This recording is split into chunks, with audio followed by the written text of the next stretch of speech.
পর্যাপ্ত পরিমাণে প্রোডাক্ট নাই। দেখা যাচ্ছে যে মনে করেন যে আগে যে মাল স্টক রেখে গেছিলো ওগুলোই ওরা সেল করতেছে বর্তমানে, যার কারণে বাজারের দামটাও বেশি এবং মানে আমরা ফ্রেশ যে সবজিটা সেটাও পাচ্ছি না। আমাদের রেস্টুরেন্টে প্রত্যেকদিন ফ্রেশ সবজিটা লাগে, ওরকম ফ্রেশ পাচ্ছি না, অনেক খুঁজে তারপর নিতে হচ্ছে, তার মধ্যে দামও আকাশচুম্বী। মানে যেমন আমরা ক্যাপসিকাম 150 টাকা কেজি কিনে এখন কিনতে হলো 280 টাকা করে, 250 টাকা করে কেজি, যার কারণে দাম তো বেশি আছে, অবশ্যই বেশি আছে। এই যে কাঁচামরিচ বলেন, এই যে শশা নিলাম, ওই যে 70-80 টাকার নিচে তো নাই।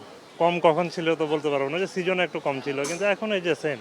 শুধু মনে হয় যে মুরগির দামটা একটু কম, হ্যাঁ, আর হলো আদা রসুনের দামটা একটু কম, বাকি সব কিছু আগের মতোই হ্যাঁ, দাম বেশি। আর এখানে যদি 70-80 টাকা হয় তাহলে বুঝেন এলাকা ভিত্তিক যেসব জায়গায় আমরা তো ওইখান থেকেও কিনি কম লাগলে, তো ওইখানেও দাম, ওইখানে আরও বেশি, এখান থেকে দেখা গেছে 20-30 টাকা করে বেশি প্রতি কেজিতে।